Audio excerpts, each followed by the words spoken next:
तलबा अस्सलाम वालेकुम। आज का हमारा टॉपिक है जनवरी के सिलेबस में फ़ेल लाजिम, फ़ेल मुतअद्दी।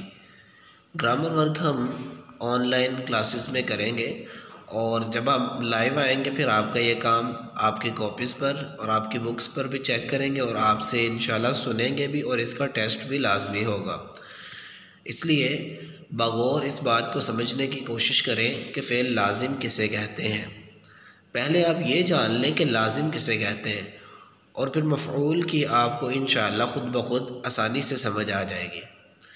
फ़ेल लाजिम वो होता है जिस जुमले में फ़ेल और फ़ाइल हो, वो लाजिम जुमला होता है।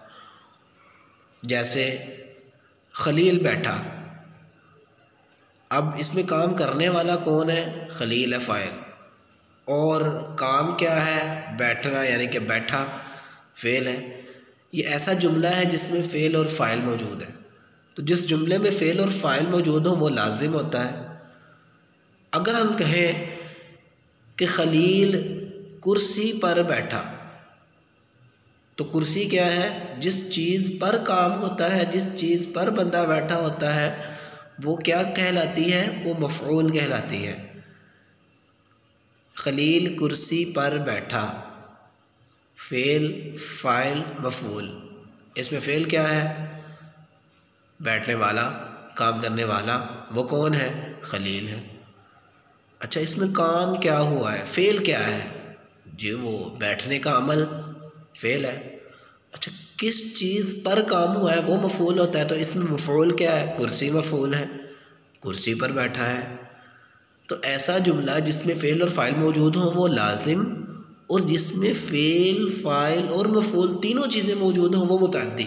बस आपने ये जहन में रखना है। लाजिम वो होता है जिसमें फ़ेल फ़ाइल मौजूद हो। बच्चा रोया, नजमा आई, खलील बैठा, ये सारे फ़ेल लाजिम के जुमले हैं। और जबकि जिस जुमले में मफ़ऊल भी मौजूद हो वो मुतअद्दी होता है। अब आपने इसकी रीडिंग कर लेनी है और इसकी मज़ीद जो मिसालें हैं वो आपने पढ़ लेनी है। बड़ा आसान सा है और बड़े सिंपल तरीके से मैंने आपको समझाने की कोशिश की है। मुझे यकीन है इंशाअल्लाह आपको बड़े अच्छे से समझ आ गया होगा।